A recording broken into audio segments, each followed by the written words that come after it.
Lagi mo.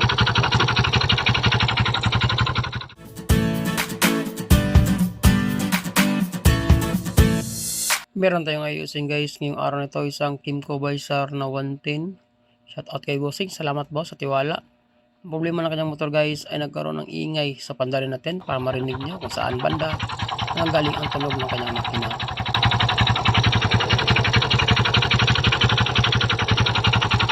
Lagi mo.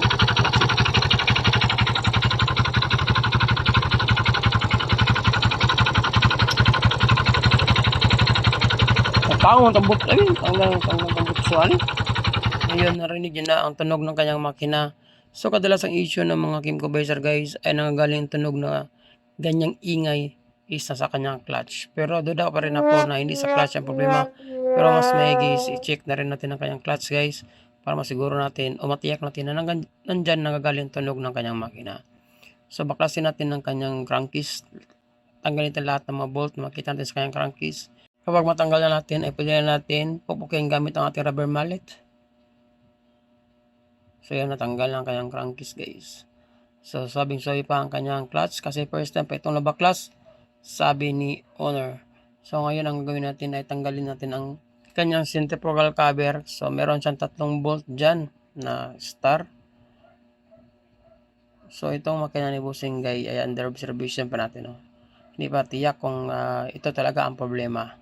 Pero mas maigi step by step lang muna natin. Pero duda na ako sa kanyang connecting rod guys. Pero since ang mga Kimco Baysar ay may ganitong issue na nagagaling sa kanyang clutch, mas maigi step by step na natin. So ang ginawa ko ay ang pinuntirya ko muna yung kanyang clutch. Pero kapag ito guys matapos ng video ito ay hindi pa rin nawala ang kanyang ingay ng kanyang o kalampag ng kanyang makina, ay proceed na tayo sa next nating plano guys o plan B. Yun ang pagbaklas ng kanyang head at saka ang kanyang block para ma-check natin at ma-confirm na rin natin na nasa connecting rod talaga ang problema o galing ang tulog na kalampag sa loob ng kanyang makina guys o akto na tunog na connecting rod. For the meantime, ito muna ang babaklasan natin ang kanyang clutch. So tanggalin natin ang lahat ng bolt dyan na makita natin sa kanyang centrifugal cover. So itong ingay nito guys ay nagsimula sa maliit pa lang. So habang tumatagal is napalaki siya ng palaki, no? Hanggang naingayan na si Bossing sa kanyang makina. Natanggal na natin ang kanyang cover. Next naman ang 4 na bolt sa kanyang clutch split lifter. So itong design na Kimco guys ay hindi natin mabubunot ang nut sa gitna ng kanyang clutch housing kasi napakaliit lang po ng butas sa gitna at hindi makapasok ang ating 17mm na castle rings. So ang gawin natin ay tanggalin natin ang 4 na bolt sa kanyang clutch split lifter para makita natin ang kanyang nut. So doon natin tanggalin guys. Dito katulad ng XRM na 110 na matatanggal natin ang kanyang clutch bearing ay pwede natin maluwagan ang kanyang nut sa gitna. Pero itong Kimco guys ay kailangan natin tanggalin ang 4 na bolt na yan. Pati na rin ang kanyang clutch split lifter kasi nasa likod po ang nut na tatanggalin natin sa kanyang clutch housing para mabunot natin sabay ang primary clutch at saka secondary clutch. Since tanggal na natin ang nut ng kanyang clutch wheel guys.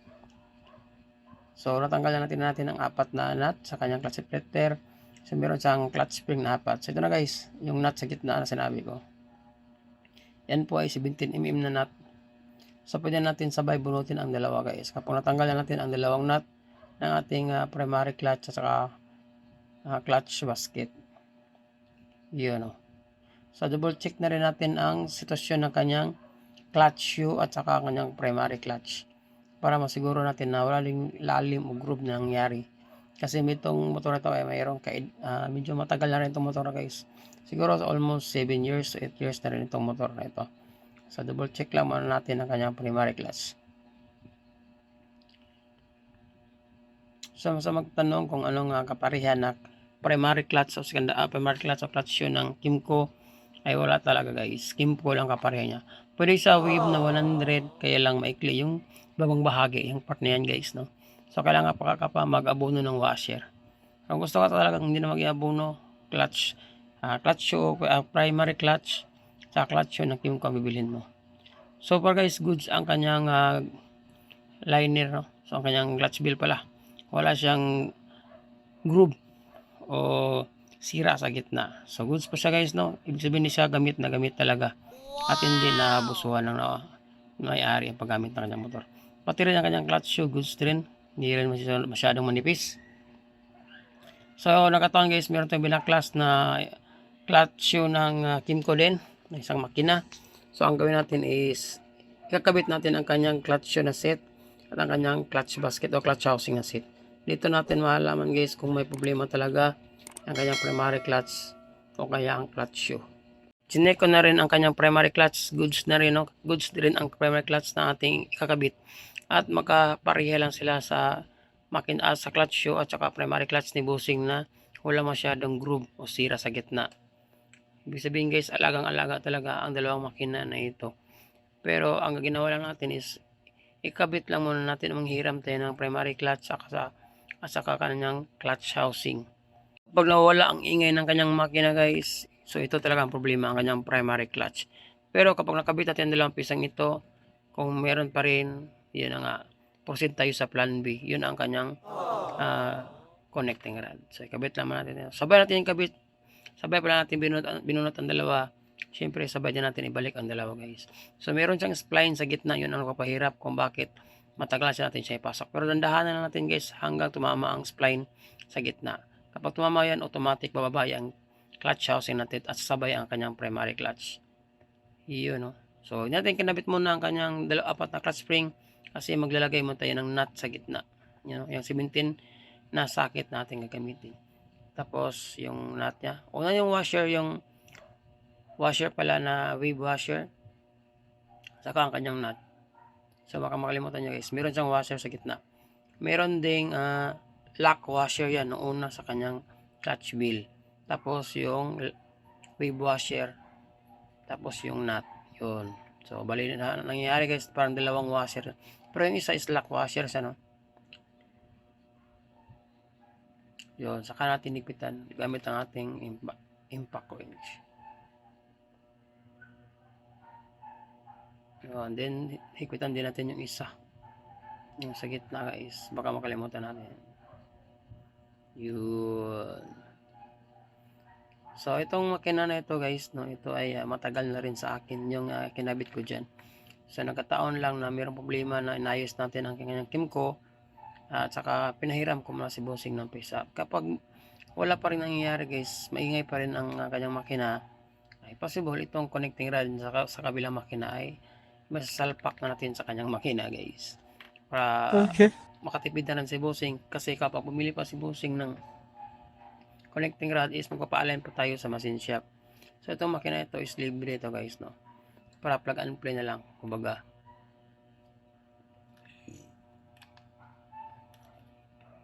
So kung natatandaan yung pagbaklas guys, ganun rin ang paraan kung paano natin siya ibalik. So kinabit natin last yung apat na clutch spring. Next naman ikabit natin yung clutch split lifter niya. Tapos unang ikabit natin guys, dalawang bolt lang muna hanggang babaon yan. Pag nabaon na natin yung dalawang bolt, saka ikutin yung primary clutch para makabit natin yung dalawang bolt na hindi natin sinabay. Yun, yung dalawang bolt na yan, no? Kapag hihigpit is harap-harap lang guys, no? Kasi hindi siya pwede natin isabay yung dalawang bolts tagiliran. Baka tumagilid yung clutch split lifter. So na natin ibaon yung dalawang bolt. Kapag nabaon na natin at mapaikot na natin kanyang clutch housing at saka primary clutch, saka natin lagay yung dalawang bolt. Tapos saka natin ipapain na lang paghigpit para may iwasan nating lumuwag yan at magkaroon ng problema sa loob ng makina. So yung kapag nagpitan natin yung apat na bolt ng ating clutch split lifter, next naman ay ilagay na natin ang dalawang bolt sa ating oil pan guys. So meron tayong oil pan na sinabay sa pagkabit ng primary clutch at saka clutch housing. So dalawang bolt yan sa ilalim.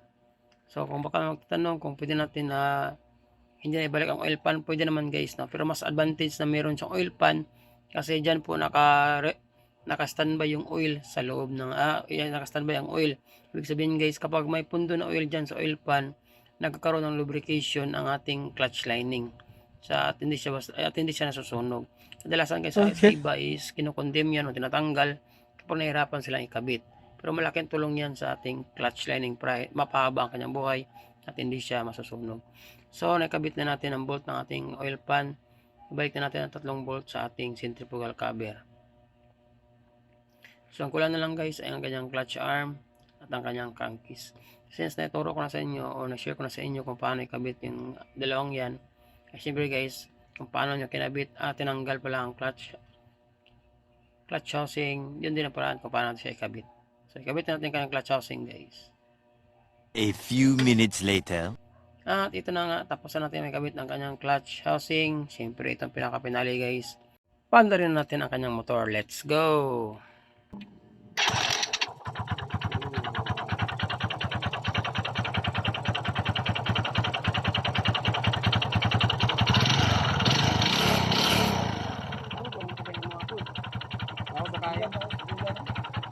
Area ginatong siya. Area na tanong siya kuhan yun. Birnis. Sapon. Oo, para pagkasabad do mahuman. Eh kung Domingo ni siya, ano siya, nganin sa oras. Kaya to, swapping na to. Bukon ko na to. Bad news guys, hindi pa rin nawala ang ingay o kalampag sa loob ng kanyang makina. Kaya tulad natin inasahan, proceed tayo sa plan B. Kung saan tatanggalin natin ang kanyang block, ang kanyang head, at doon natin i-check kung malaki ng side plate ng kanyang connecting rod. At ito na nga, simulan natin tanggalin ang kanyang head, pati na rin ang kanyang block. Doon guys, nagpalit tayo ng isang set ng clutch housing at saka primary clutch at hindi pa rin nawala ang ingay ng kanyang makina. So yun nga is nakapag-desisyon na kami ni Busing na baklasin ang kanyang head at ang kanyang block para makita natin ang sitwasyon ng kanyang connecting rod. Kasi yan ang pinaka last na desisyon namin na dapat namin gawin. Ginawa ko lang part na yun guys para matry natin kung baka sa clutch housing lang ang problema. Kasi meron naman tayong extra na makina na Kimco Bisar din na 110. At yun nga guys, hindi pa rin nawala ang tunog kalampag sa loob ng kanyang makina.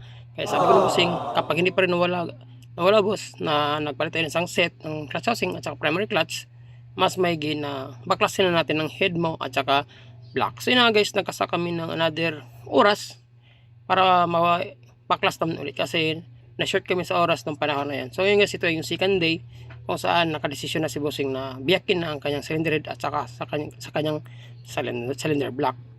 Kapag na-confirm na connecting rod ang problema guys, kailangan na ibaba ang makina at doon natin siya biyakin. So tanggalin mo natin ang kanyang head.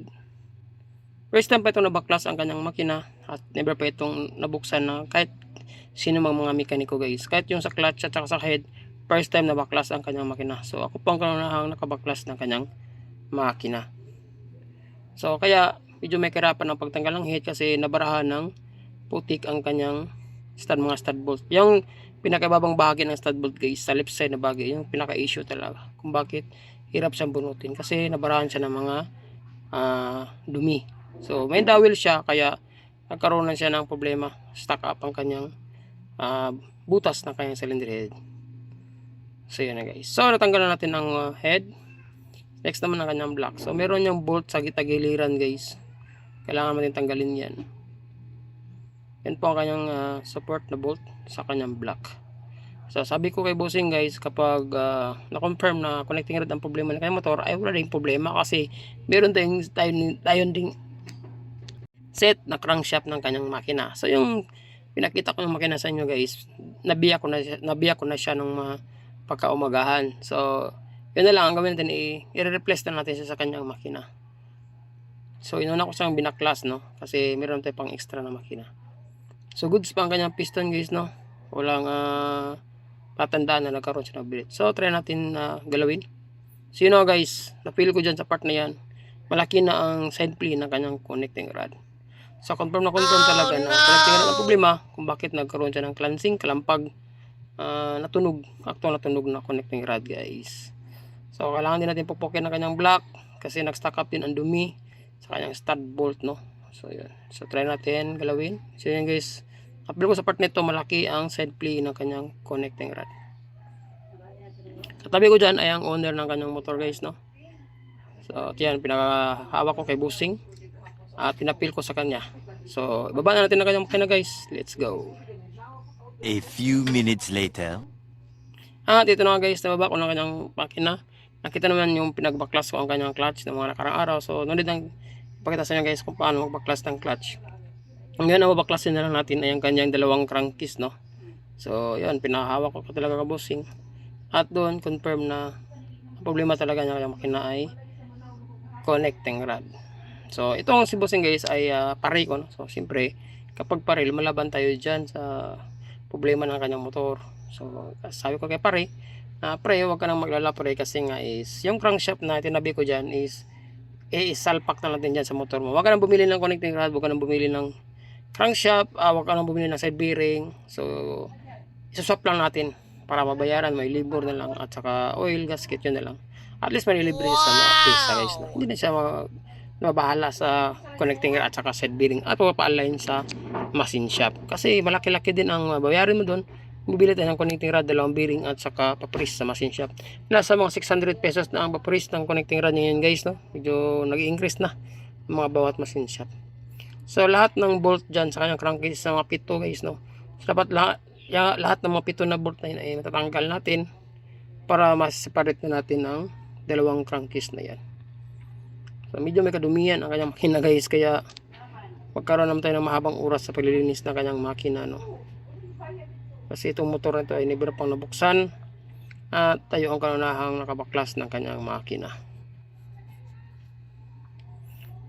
So tanggalin mo natin lahat ng mga bolts dyan. Pito lang ang bolt niyan guys, no? Kasi yung isang bolt dyan na pang 8 ay nakakonect sa crankcase. Sa ibabang bahagi yan ng part ng ating crankshaft. So pero kung nabaklas na natin yung clutch, 7 na lang matitira na bolt guys. So yun, matanggal na yung matanggal lahat. At ito na nga guys, pagbiyakin na natin ang dalawang crankcase na yan. So tinanggal ko na po lahat ng mga naka-attach dyan sa kanyang clutch. Yung bolt na ng kanyang dalawang crankcase ang hindi pa natin natanggal. So yan guys, pupukpukin na natin at paghiwalayin natin ang dalawang crankcase na yan. Medyo may katigasan, no, ang paghiwalay ng dalawang crankcase na yan guys. Kaya ang ginawa ko muna ay dinabult check ko muna kung meron pang bolt na hindi ko natanggal. So check lang natin para di babasag yung makina. So far goods naman, no? Tanggal natin ang 7 bolt. Kaya try natin na pukpukin uli gamit ang ating rubber mallet sa may starter bahagi. Yun yung part na yan guys. So yun, nabiyak na ang dalawa. So dito sa part sa clutch naman, sa kabilang bahagi naman natin siya pupupukin para balance. So ganun lang po ang paghiwalay ng dalawang makina guys, no? Sa tingin nyo matigas ang paghiwalay ng dalawang makina, i-double check lang ninyo baka may mabolt na natira dyan sa loob ng makina. So yan, iyon na nga, ito na yung moment of truth.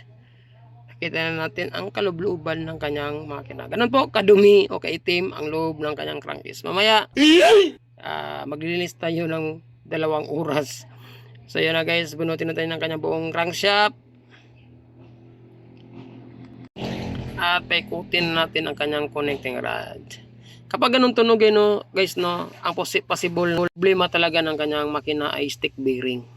Since malaki na din ang kanyang side play, no? Malaki ng side play. Pero yung tunog na yun guys, yun po ay sira ang side bearing. Sound check muna tayo. At yun nga guys, malaki na ang tunog ng kanyang connecting rod. Goods pa rin ang kanyang mga side bearing, no? Kasi ito ay genuine pa. At di pa ito napalitan ng replacement, no? So pinaka-issue nito guys ang kanyang connecting rod. Itong motor guys ay more than 5 years na sabi niyo.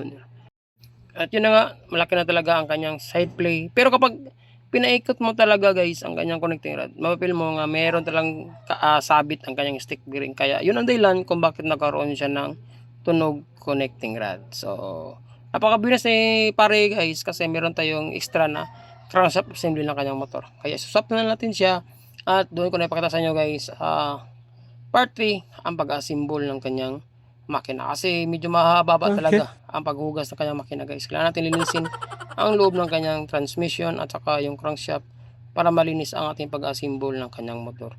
Di na tayo bibili ng bagong connecting rod, saka di na tayo bibili ng bagong side bearing at magpapalain sa machine shop, kasi suswap na natin yung extra natin na crankshaft assembly sa kanyang motor. 1 hour later. I-assemble natin ang kanyang makina at tapos na natin siyang malinis ang kanyang dalawang crankcase shell.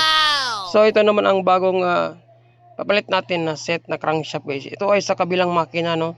Ito ay never ding napalitan na connecting rod at ito din ay original pa lahat. So ito naman yung nauna niyang crankshaft, ito din ay original guys. Kaya lang sira na ang kanyang connecting rod at need natin siyang palitan.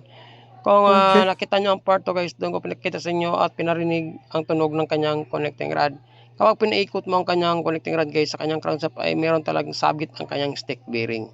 Kaya nagkaroon siya ng ganong ingay. Ngayon, itong part 3 guys ay kung saan i-assemble natin ang kanyang makina. Kasi dito na natin malalaman kung totoo ang ating hinala na ang problema ng kanyang motor ay walang iba kundi connecting rod. Malaki din ang kanyang side play. At the same time guys, mayroon ding problema ang kanyang stick bearing sa lumo. Kapag pinaikot natin siya ng dandahan, may part na parang sumasabit siya. So yun ang dahilan kung bakit maingay na talaga ang kanyang connecting rod. So kung bili ka ng connecting rod guys, kung replacement is nasa mga 700 to 900 lang ang replacement, no? Depende sa brand o klase ng connecting rod. Tapos magkapalit na tayo ng dalawang side bearing na 6304. Magkapareho po ang side bearing ng left at saka right crankshaft natin. So ito na po ang kanyang papalit natin na bagong set guys, no. Ito din ay original at ang kanyang side bearing din original. Lahat yan ay goods guys. Isalpak na natin sa ating motor na inaayos.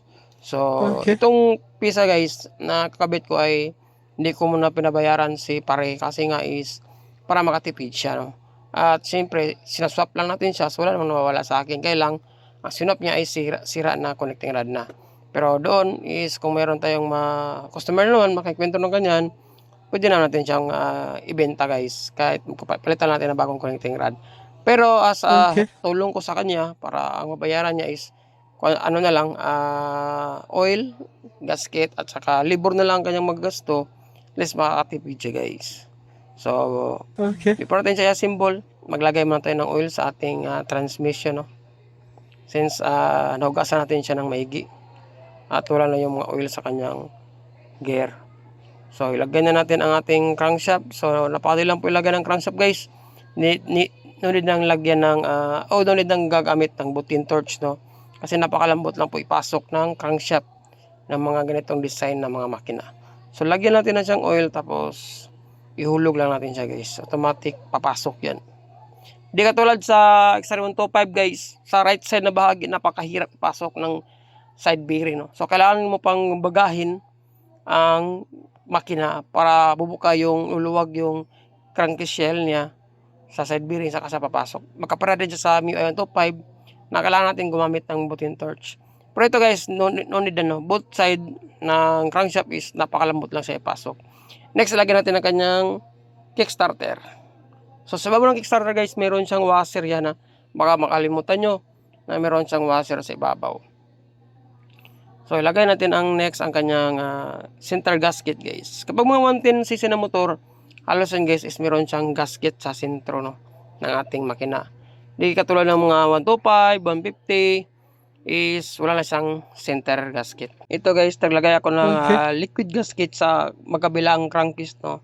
Sinisiguro ko lang na hindi siya magkaroon ng leaking. Kasi itong ginamit ko ng gasket guys ay replacement lamang at hindi siya original. So may mga ibang butas dyan na medyo nag-overlap siya. So ang ginawa ko is naglagay ako ng liquid gasket para dumikit yung gasket na nilagay natin sa gitna. Tapos ito rin kabilang crankcase guys, nilagyan ko rin siya ng sa liquid gasket para didikit talaga ang magkabila ang crankcase guys. So depende sa inyo kung maglalagay kayo, hindi. Pero sa akin nilagyan ko siya guys para sure talaga na hindi mababakjap ang trabaho kasi napakahirap talaga pag ang center crankcase ay magkaroon ng leaking o tulo sa gitna. Baklas talaga lahat ng pisa guys. Back to zero talaga kapag ito ay nagkaroon ng back job. So ayan, kapag nalagay na natin dalawang crankcase, kasi napakadali lang ilagay guys, kasi guys hindi na sa natin kailangan pang pukin kasi no need nang gagamit ng butin torch. So nasalpak natin ang dalawa. Ang next naman ilagay natin lahat ng mga bolt. Nasa mga 7 po ang bolt ng ating crankcase shell, no. Ang isa dyan is makakabit lang natin dun sa right side na bahagi sa kanyang clutch, yung pinakamahabang bolt sa kanyang clutch guys. Yun po ang pangpalong bolt ng ating crankcase. So meron niyang mga height guys, dapat naka-uniform po lahat ng height dyan, bawal yung sobrang taas.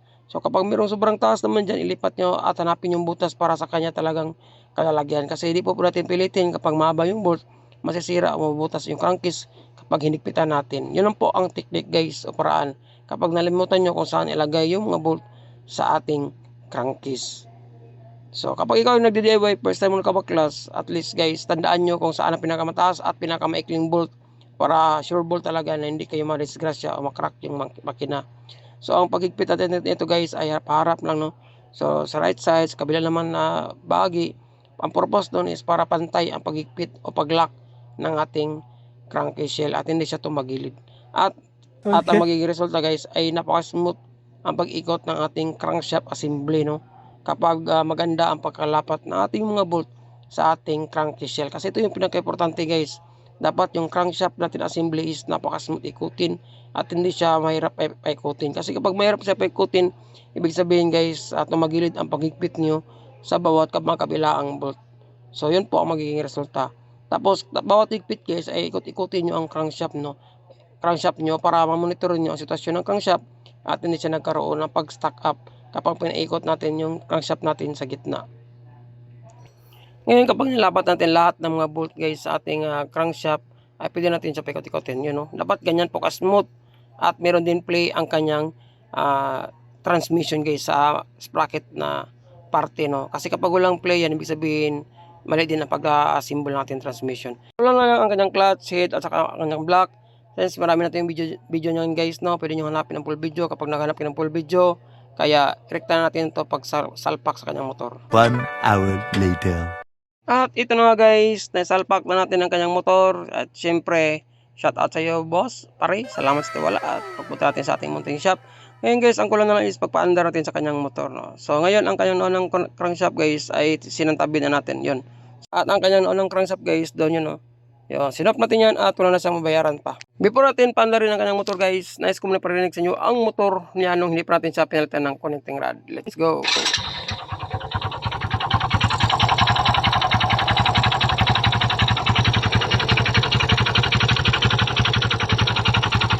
Lagi mo.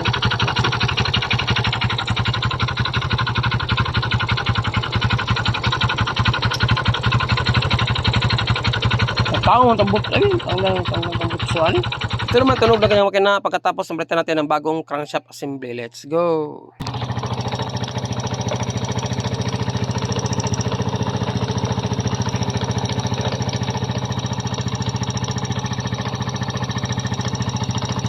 Oh my God! Wow!